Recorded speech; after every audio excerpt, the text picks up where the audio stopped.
विश्व sickle cell दिवस 19 जून के अवसर पर मंडला के नगरपालिका परिषद प्रांगण में जिला स्तरीय कार्यक्रम आयोजित किया गया। कार्यक्रम में पीएचई मंत्री संपतिया उइके मुख्य अतिथि के रूप में शामिल हुई। इस अवसर पर जिला पंचायत अध्यक्ष संजय कुशराम, नगरपालिका अध्यक्ष विनोद कछवाहा, कलेक्टर डॉक्टर सलोनी सिडाना, सीएमएचओ डॉक्टर केसी सरोते, सिविल सर्जन डॉक्टर विजय धुर्वे, पार्षदगण सहित संबंधित उपस्थित रहे। डिंडौरी में आयोजित राज्य स्तरीय कार्यक्रम का सीधा प्रसारण देखा व सुना गया। विश्व सिकल सेल दिवस के अवसर पर नगरपालिका प्रांगण में आयोजित कार्यक्रम में स्वास्थ्य विभाग की ओर से स्क्रीनिंग, जांच एवं जागरूकता के लिए प्रदर्शनी भी लगाई गई। कार्यक्रम के पीएचई मंत्री संपतिया उइके ने प्रदर्शनी का अवलोकन किया। उन्होंने सिकल सेल की जांच के दौरान अपनाई जाने वाली प्रक्रिया की उपस्थिति चिकित्सकों और स्टाफ से जानकारी ली। मंची अतिथियों द्वारा सिकल सेल के मरीजों को जेनेटिक कार्ड प्रमाण पत्र वितरित किए गए। कार्यक्रम का संचालन अखिलेश उपाध्याय द्वारा किया गया। मंडला से महिष्मती लाइव के लिए दीपक जाट की रिपोर्ट। ये मैं सभी को यहाँ पे बताना चाहूँगी कि आज हम इस बच्चे को सिकल सेल को एक सर्टिफिकेट दे रहे हैं, PW certificate, persons with disability certificate. कुछ वर्ष पहले तक इसको विकलांगता या सर्टिफिकेट ऐसा मानते ही नहीं थे, तो इनको कोई सहायता नहीं मिलती थी। जब बच्चे बड़े हो जाएं, अगर उनके जोड़ों में दर्द होगा या कुछ ऐसा होगा तो नहीं मिलती थी। 2018 में संशोधन किया गया कि रक्त की बीमारियां भी जो है, जिसको हीमोग्लोबिनोपैथीज कहते हैं मेडिकल भाषा में, उसमें भी अगर कोई डिजीज पर्सन होगा तो उसको सर्टिफिकेट दिया जाए, जिनसे आगे इनको नौकरी में या पढ़ाई में जो भी संबंधित छूट मिलेगी या जो चीज़ें इनके लाभ में जा सकती हैं वो लाभ मिले। तो ये 2018 में बदलाव किया गया, इससे पहला नहीं। जो अभी आपको सर्टिफिकेट मिल जाएगा ना, इसके बाद इसकी पेंशन भी चालू हो जाएगी। कल को कभी बड़े जगह पे पढ़ने जाएगा तो अगर वैसा कोटा हुआ, उसमें इसकी एडमिशन भी हो सकती है। उसमें जब नौकरी लगने की बात हुई तो जो PH का कोटा होता है उसमें भी लाभ हो सकता है। तो इससे आपको बहुत फायदे होंगे, लेकिन इसका मतलब ये नहीं है कि आप दवाई बंद कर दीजिएगा और इसका ध्यान नहीं रखिएगा, वो भी रखना है, लेकिन इसको आपको अतिरिक्त लाभ जो होंगे उसका भी आपको फायदा उठाना है। समझ गए आप बात को? स्वास्थ्य विभाग से प्राप्त जानकारी के अनुसार आज आयोजित शिविर में लक्ष्य अनुसार मंडला में 32,000 सिकल सेल टेस्ट किए गए एवं 17,000 लोगों की काउंसलिंग की गई। जिले में अब तक सिकल सेल हेतु लगभग 3,40,000 टेस्ट किए गए हैं, जो पिछले जनवरी में किए गए 8,000 टेस्ट से बहुत अधिक वृद्धि है। साथ ही 2,28,000 लोगों की काउंसलिंग की गई है तथा 2 लाख से अधिक जेनेटिक कार्ड वितरित किए गए हैं। सिकल सेल बीमारी क्या है? जैसा कि हम जानते हैं, हमारी रक्त वाहिकाओं के द्वारा पूरे शरीर में रक्त संचालित होता है। रक्त वाहिकाओं में लाल blood cell, red blood cells होते हैं, लाल रक्त कणिकाएं, उनमें हीमोग्लोबिन नाम का तत्व होता है। हीमोग्लोबिन जो सामान्य होता है वह गोलाकार होता है और उसकी जो लाइफ स्पान है लगभग वो 120 दिन तक। जब शेड्यूल में 2021 में राष्ट्रपति जी और यशस्वी भारत के प्रधानमंत्री आदरणीय नरेंद्र मोदी जी आए थे तो उस समय में शुभारंभ किए थे और इसका पूरा श्रेय यशस्वी देश के प्रधानमंत्री नरेंद्र मोदी जी को और मध्य प्रदेश के प्रथम नागरिक आदरणीय राज्यपाल श्री मंगू भाई पटेल को जाता है कि जिन्होंने जब मध्य प्रदेश के इस धरती में आकर के और राज्यपाल की कुर्सी संभालने की जो उसी दिन से उन्होंने ये संकल्प लिया था कि जिस तरीके से हमने गुजरात की जमीन से एनीमिया को समाप्त किया, उसी तरह से मध्य प्रदेश की इस धरती से भी जो एनीमिया का ऐसी रोग जो हम आप सब लोगों ने कभी कल्पना भी नहीं किया था, हम लोगों ने कभी समझा भी नहीं था, हम लोग इस बीमारी को बहुत हल्के से लेते थे। पर यशस्वी महामहिम ने जिस तरीके से उन्होंने हमारे क्षेत्र में, क्योंकि मध्य प्रदेश के जिस तरीके से उन्होंने कहा कि 1,90,00,000 आदिवासी समाज के भाई बहनों के 1,11,00,000 ऐसे उन्होंने चिन्हित किया और चिन्हित करके हर जिले में अलग अलग जो 89 ब्लॉक है, इन ब्लॉकों में अलग अलग जांच करने के लिए आप जैसे सेवाधारी, आप जैसे कुशल प्रशासक लगातार हमारे जनप्रतिनिधियों के सहयोग से आप लोगों ने जो टेस्टिंग किया है, निश्चित ही बधाई के पात्र है। थोड़ी सी कुछ झलकियां हम उस कार्यक्रम की आप सभी को LED स्क्रीन के माध्यम से दिखा रहे हैं। मध्य प्रदेश के जनजातीय बाहुल्य वाले क्षेत्रों में अनुवांशिक सिकल सेल एनीमिया के प्रकरण काफी संख्या में है, इसलिए केंद्र और राज्य सरकार इसकी रोकथाम के लिए सघन प्रयास कर रही है। प्रदेश में सिकल सेल एनीमिया की रोकथाम और उपचार के लिए राज्य हीमोग्लोबिनोपैथी मिशन का शुभारंभ भारत के माननीय प्रधानमंत्री जी द्वारा 15 नवंबर 2021 को जनजातीय गौरव दिवस के अवसर पर किया गया। इसी पहल को विस्तार देते हुए प्रदेश के आदिवासी बाहुल्य वाले 89 विकास खंडों में लगभग 1.11 करोड़ नागरिकों की सिकल सेल स्क्रीनिंग और जेनेटिक काउंसलिंग का निर्णय लिया गया और माननीय प्रधानमंत्री जी द्वारा 1 जुलाई 2023 को राष्ट्रीय स्तर पर सिकल सेल उन्मूलन मिशन 2047 का शुभारंभ मध्य प्रदेश के शहडोल जिले से किया गया। ये संकल्प है हर साल सिकल सेल एनीमिया की गिरफ्त में आने वाले 2.5 लाख बच्चे और उनके 2.5 लाख परिवारजनों का जीवन बचाने। साथ ही देश के 17 राज्यों में राष्ट्रीय सिकल सेल उन्मूलन मिशन का शुभारंभ किया गया। पायलट प्रोजेक्ट अंतर्गत कुल 9.17 लाख नागरिकों की जांच की गई, जबकि द्वितीय चरण में वर्तमान तक कुल 49.17 लाख नागरिकों की जांच की जा चुकी है, जिसमें 1,20,493 सिकल वाहक और 18,182 सिकल रोगी चिन्हित किए गए हैं। स्वस्थ राष्ट्र के निर्माण के लिए यह आवश्यक है कि प्रत्येक नागरिक राज्य सरकार के इन प्रयासों में सहभागी बने। सिकल सेल रोगियों की जांच और उपचार के लिए प्रत्येक जिला चिकित्सालय में सिकल रोगी का प्रबंधन किया जा रहा है। इसके अतिरिक्त अन्य जांचें जैसे CBC, total iron, serum ferritin आदि जांचों की व्यवस्था निःशुल्क उपलब्ध कराई जा रही है। सिकल सेल को रोकने के लिए सभी स्क्रीन किए गए रोगियों के लिए जेनेटिक काउंसलिंग कार्ड का वितरण किया जा रहा है। वर्तमान में कुल 22.96 लाख जेनेटिक कार्ड वितरित किए जा चुके हैं। पॉजिटिव पाए गए सिकल रोगियों को ट्रीटमेंट फॉलोअप कार्ड देकर जिला के ब्लड सेंटरों का भी सुदृढ़ीकरण किया गया है। सिकल सेल स्क्रीनिंग की रिपोर्टिंग एवं डाटा ट्रैकिंग हेतु मोबाइल ऐप और नेशनल सिकल सेल पोर्टल विकसित किया गया है। सिकल सेल रोग के प्रसार को आगामी पीढ़ी में जाने से रोकने के लिए गर्भवती महिलाओं की प्रीनेटल डायग्नोसिस संकल्प इंडिया के सहयोग से की जा रही है। प्रदेशवासियों से मेरी विनम्र अपील है कि सिकल सेल रोग को समाप्त करने के लिए उचित प्रयास करें और लोक जागरूकता में सहयोग प्रदान करें।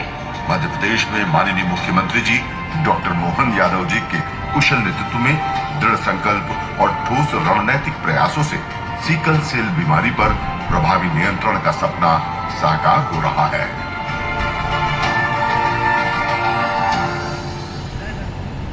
अभी आप ये लघु फिल्म देख रहे थे मध्य प्रदेश द्वारा सिकल सेल उन्मूलन के लिए किए गए प्रयास। मुझे लगा कि ये बहुत ही एक उचित मौका है जिस पे शायद मुझे भी थोड़ा ये बताना चाहिए आपको कि सिकल सेल क्या है। यद्यपि डॉक्टर कोरी ने उसको बहुत अच्छे से बता दिया है, पर बहुत संक्षिप्त में, और हमने क्या किया है जिले में इसके हम बेहतर मैनेजमेंट के लिए, प्रबंधन के लिए। तो जैसे कि बताया गया आपको, सिकल सेल एक रक्त की बीमारी है। रक्त में जो हमारे रेड ब्लड सेल होते हैं वो जो उनका आकार है गोलाकार होता है, लेकिन किन्हीं कारणों से कुछ लोगों में ये आकार जो हमारे रेड ब्लड सेल का है, सेल का है, ये गोलाकार ना होकर चंद्राकार हो जाता है। चंद्राकार होने की वजह से क्या होता है कि इन जो सेल्स हैं, ये हमारे सेल जो हमारे रक्त में हीमोग्लोबिन, आप सब जब देखते हैं आम भाषा में बोले जिसको हम बोलते हैं खून की कमी होना, तो जो हीमोग्लोबिन है जैसे ही उसका आकार बदल जाएगा, उसकी हीमोग्लोबिन कैरी करने की क्षमता, हीमोग्लोबिन को अपने पास रखने की क्षमता कम हो जाती है। और ये जो रक्ताकार के रेड ब्लड सेल हैं, इनका जीवन समय भी जो 90 दिन और 120 दिन होते हैं उससे कम होकर 10-12 दिन हो जाता है। इससे क्या होता है, इससे जब हम सामान्य जीवन जी रहे हैं तभी तो कोई दिक्कत नहीं। अब आप ये समझें कि हमको हमारे खून में रेड ब्लड सेल इनकी ज़रूरत क्यों होती है। जैसे मैंने बताया, ये इनकी ज़रूरत होती है क्योंकि इनके अंदर हीमोग्लोबिन होती है।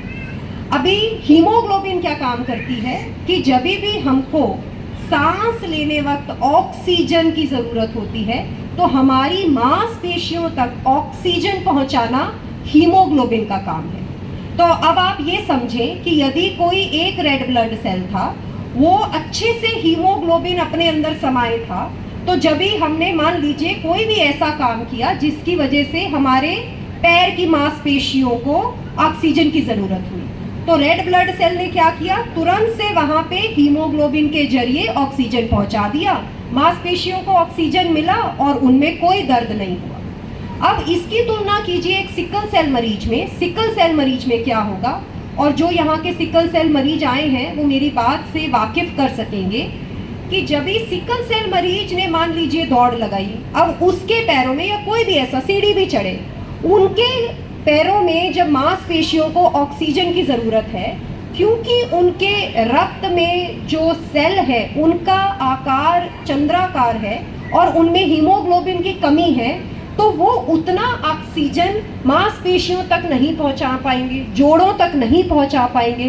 तो उस वजह से क्या होगा कि जो एक सिकल सेल का मरीज है उसको दर्द उठने लग जाएगा। होता है ना दर्द कभी कभी सिकल सेल मरीज के। सबसे जो उनका कॉमन सिम्टम होता है वो यही होता है कि हमारे जोड़ों में दर्द है, हमें सांस फूलता है, हमें हाँफते हैं। तो ये सिकल सेल मरीज में सबसे पहली परेशानी होती है कि कोई भी ऐसा कार्य जब वो करते हैं या कोई भी ऐसा समय आता है जब उनकी जीवन को, उनकी बॉडी को अतिरिक्त ऑक्सीजन या हीमोग्लोबिन की ज़रूरत है, तो उनकी बॉडी एक तरह से जवाब दे जाती है, उनको वो अतिरिक्त ऑक्सीजन और हीमोग्लोबिन मिल नहीं पाती, जिसको मेडिकल की भाषा में बोलते हैं कि वो पेशेंट क्राइसिस सिचुएशन में चला गया। और ऐसी सिचुएशन में कई बार इसके बहुत ही ऐसे परिणाम होते हैं जो जीवन में कष्ट देते हैं। मृत्यु भी हो सकती है, लेकिन ऐसे भी होता है कि कुछ मृत्यु नहीं हुई लेकिन कुछ और परिणाम हो गए। अब इससे करना क्या है, ये तो हो गया कि हमें पता है ये हो सकता है। और विशेषकर हम मंडला में क्यों इसकी बात कर रहे हैं, क्योंकि जितना भी वैज्ञानिक शोध हुआ है उससे ये प्रमाणित होता है कि सिकल सेल की प्रेवलेंस, सिकल सेल होना, जो हमारे कुछ ऐसे जिले हैं वहाँ पर इसका प्रेवलेंस ज़्यादा है, जैसे कि मंडला, डिंडोरी, बालाघाट, अनूपपुर, उमरिया, शहडोल। और ये कोई कहने की बात नहीं है, इसमें वैज्ञानिक शोध हो चुका है, ये प्रमाणित है कि हम लोग जो मंडला के हैं या जैसे मैंने जो अन्य जिले बताए, उनमें इस बीमारी से ग्रसित होने की संभावना ज़्यादा है। तो अब ये तो एक सत्य है, पर इसमें हमें करना क्या है, इसमें हमें बचाव की तरफ जाना है। कैसे होगा बचाव? सबसे पहले तो किसी भी मुसीबत से लड़ तभी सकते हैं जब हमें उसके बारे में पता हो, ये सही है ना? तो हमें टेस्टिंग करवाना ज़रूरी है। अगर हमको पता चल जाएगा कि हम सिकल सेल वाहक या मरीज हैं, तो हम इसका प्रबंधन बेहतर कर सकेंगे। तो सबसे पहली जो सीढ़ी है वो ये है कि हर व्यक्ति को अनिवार्य रूप से टेस्ट करवाना है। टेस्ट बहुत ही आसान है, छोटी सी सुई चुभती है, एक बार भी हो सकता है, 2 बार भी, और उसमें पता चल जाएगा कि आप सिकल सेल के वाहक हैं या मरीज हैं। अगर आप सिकल सेल के वाहक या मरीज नहीं हैं तो कोई दिक्कत नहीं है, नेगेटिव है। अगर वाहक या मरीज आते हैं टेस्ट के बाद, तो दूसरी कड़ी आती है प्रबंधन की। प्रबंधन में क्या करना है? प्रबंधन में सबसे पहले ये करना है कि हमको ऐसी जिंदगी में परिस्थितियों को अवॉइड करना है जिससे हमारे को ऑक्सीजन की ज़्यादा ज़रूरत हो। तो जैसे बच्चे हैं तो ऐसा नहीं कि उनको बहुत ज़्यादा खेल कूद करवाना है, उनको गर्मी में दौड़ाना है।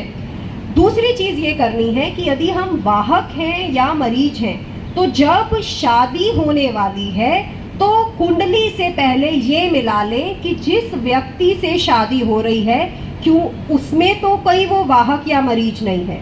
क्योंकि यदि ऐसा हुआ कि वो व्यक्ति भी वाहक या मरीज है, तो ये 100% तय है कि आने वाले बच्चे में भी ये बीमारी के लक्षण होंगे। तो इसलिए हमारा कर्तव्य है कि हम इसको समझें कि हम तो ग्रसित हो गए, चलो कोई बात नहीं, कम से कम अपने आने वाली पीढ़ी को तो बचा लें। और तीसरा इसका प्रबंधन का सबसे महत्वपूर्ण कड़ी है दवाई लेना। जैसा कि बताया डॉक्टर साहब ने, इसकी दवाई का नाम है हाइड्रोक्सी यूरिया और फॉलिक एसिड। पता चल गया है कि आप वाहक है या मरीज हैं, तो सबसे आसान काम है कि रोज दवाई समय पर जरूर लेते जाएं। इन्हीं सभी पहलुओं को जोड़ते हुए माननीय प्रधानमंत्री जी ने पिछले वर्ष शहडोल से ही राष्ट्रीय सिकल सेल उन्मूलन कार्यक्रम की शुरुआत की थी, जिसमें उन्होंने देश को एक लक्ष्य दिया है कि 2047 तक हमें अपने देश से सिकल सेल को हटाना है, मिटाना है। सिकल एलिमिनेशन एलिमिनेशन प्रोग्राम 2047 तक का इसका टारगेट है। ये सुनने में लगेगा कि 2047 तो बहुत दूर है, पर ये तभी हो पाएगा जब आज आने वाले 2 सालों में सबकी टेस्टिंग हो जाए और जो भी व्यक्ति वाहक मरीज है वो ऐसे लोगों से शादी न करे, ताकि आने वाली पीढ़ी ऐसी आए ही ना। तभी हम 2000 ये बहुत ही शोध करके लक्ष्य माननीय प्रधानमंत्री जी द्वारा तय किया गया है। तो मैं चाहती हूँ कि आप सब लोग सिकल सेल के प्रति जागरूक हों और सबसे आसान काम जो है कि टेस्टिंग करवा लें। वो ज़रूर अपना टेस्ट करवा के ये पता कर ले कि आप सिकल सेल नेगेटिव है, वाहक है या ग्रसित है। अब 2 शब्द में हमारे जिले के बारे में बताना चाहूँगी। लगभग हमारी जनसंख्या 12 लाख है।